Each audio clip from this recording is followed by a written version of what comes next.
안녕하세요. 밀리터리 미니어처 매니아 스림입니다. 우크라이나 러시아 전쟁에서 가장 큰 꽃놀이표는 뭐니 해도 미국입니다. 미국 중에서도 나토 가입국도 유럽연합도 아닌 미국의 방산이죠. 람보르기니 페라리 한 대 4억이라고 하면 세계 대부호나 가질 것 같은 명품이지만 실제로 페라리의 수익률은 그렇게 높지 못합니다. 시장이 한정되어 있고 소량 생산하기 때문이죠. 하지만 이번에 전쟁에서 수도 없이 쏟아지고 있는 대전차 미사일, 지대공 미사일은 한 발 한 발의 가격은 상상을 초월합니다.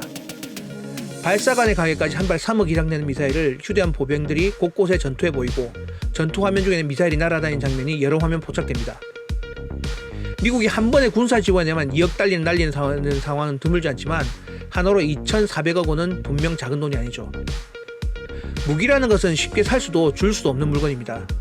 특히 자국군이 아닌 해외에 일방적으로 무기를 지원한다는 것은 향후 자국군의 위협이 될 수 있는 것은 물론 국제적으로 비난을 많이 받게 되죠.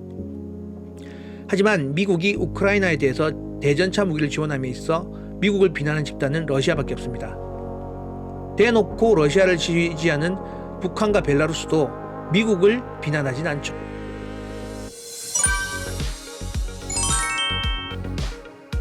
거기다 러시아 진해 전차를 원거리에서 박살내는 성능은 이만한 홍보 효과가 없죠.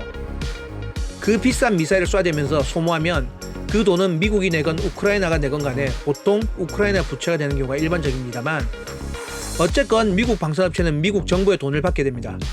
매출이 어마어마하게 쌓이는 거죠. 기존의 유지보수나 비축물자 수준의 매출이 몇 개월 만에 한 방에나 쌓이게 되는 거죠. 거기다 자국군의 손실이나 사망이 없으니 정치가나 방산기업에서 이렇게 부담 없는 기회는 드물죠. 이런 상황에서 우크라이나를 지켜준 아이콘 제블린 미사일입니다. 미국은 실제로 보병용 대전차 화기에 주력하는 국가가 아니에요. 원래부터 항공전력이 전 세계 최강인 군을 보유하고 있어서 보병뿐 아니라 전차도 적 전차를 보기가 쉽지 않은 군대죠. 2차 대전 독소전 쿠르스크 전투 이후에 가장 치열한 걸프전에서도 전차전이 있었지만 가장 많은 전차를 격파한 것은 전차가 아니라 F-111이었을 정도니까요. 뿐만 아니라 기본적으로 전 세계에서 가장 차량화가 잘 되어 있는 부대로서 구태와 경량화가 필요한 상황도 아니었죠. 차라리 잘 훈련된 특수병력을 통한 후방 침투나 점령기의 치안 확보 이외에 기동 차량 및 장륜식 장갑차, 기동 헬기를 사용해서 높은 수준의 기동력이 더 중요한 상황이에요.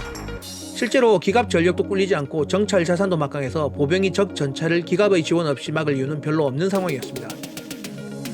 물론 보급되어서 사용하지 않은 것은 아닌데 대상이 전차가 아닌 적 거점이나 진지, 기관총에 사용하는 것이 일반적이었죠. 하지만 실제로 전차를 대상으로 사용한 사례가 우크라이나에서 보고되고 있고 꽤 성공적인 사례로 보고되고 있습니다. 특징은 현용으로 가장 뛰어난 대전차 미사일이라는 점입니다. 5km에 달하는 사정거리, Fire and Forget 방식의 높은 사수의 생존성, 상부의 타격이 가능한 탑어택 기능 등 어느 것 하나 밀리는 것이 없죠. 특히 상부를 타격하는 탑어택 기능은 모든 현용 전차를 격파할 수 있을 만큼 강력합니다. 러시아 전차에 간간히 보이는 지붕형 증가 장갑도 크게 소용이 없어요. 일부 전차 상면에 방어능 장갑을 설치한 모습이 보이기도 하는데 전차 상부의 장갑 자체가 얇아서 방어가 만만치 않습니다. 일단 맞으면 남아나는 전차가 없죠. 두 번째, 발사 후폭풍이 적습니다. 이라크전에서 미군을 공격하는 탈레반 측에서 흔히 쓰던 RPG-7의 경우 훈련받지 않은 병력이 쏘다가 미군을 공격하기커녕 좁은 공간에서 후폭풍에 휘말려서 전사하는 경우가 적지 않았어요. 후폭풍이 적다는 것은 안전하게 발사한다는 의미도 있지만 발사 후 탐지가 어렵다는 이야기도 됩니다. 1차적으로 자체 압축가스로 고도만 확보한 상태에서 연료를 이용하여 비행하는 방식이라 그렇습니다. 탑어택이라는 3차원 공격 방식 때문에 초기 속도가 중요하지 않기 때문이기도 하죠. 그리고 제한적이지만 헬기도 공격이 가능합니다. 유선 유도 방식이거나 통상적인 대전차 미사일의 경우 2차원적인 공격 목표를 산정하고 설계되어 3차원적인 목표에 대한 대응이 어렵습니다. 하지만 3차원 탑어택 기능의 비교적 긴 사거리는 설계 시 헬기 공격을 감안하고 설계한 미사일입니다. 단순히 전차뿐만 아니라 공격 헬기나 병력이 탑승 가능한 수송 헬기도 타격할 수 있는 기능을 가지고 있어요. 물론 이렇게 좋은 만큼 한 세트에 3억 시간 비용은 무시할 수 없습니다. 미군도 전차 이외에 대고 막 쏘아대다가 비용 때문에 저렴한 무반동포나 무유도 로켓을 사용하게 되는 게 일반적으로 됐으니까요. 하지만 우크라이나에서는 못해도 40억에서 50억 한 주력 전차나 장갑차를 한 방에 박살내는 모양을 보면 가성비는 높아 보입니다.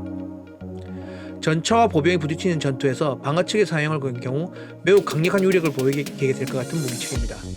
뛰어난 방어력을 가진 전차라도 어설프게 돌아다니다가는 전차에 더해서 탑승한 병력까지 날아가는 것은 한순간이겠네요. 각국의 뛰어난 3.5세대 전차들의 무용론을 만들어버린 제블린, 향후 전차들의 설계에 어떤 영향을 미치게 될지 궁금합니다.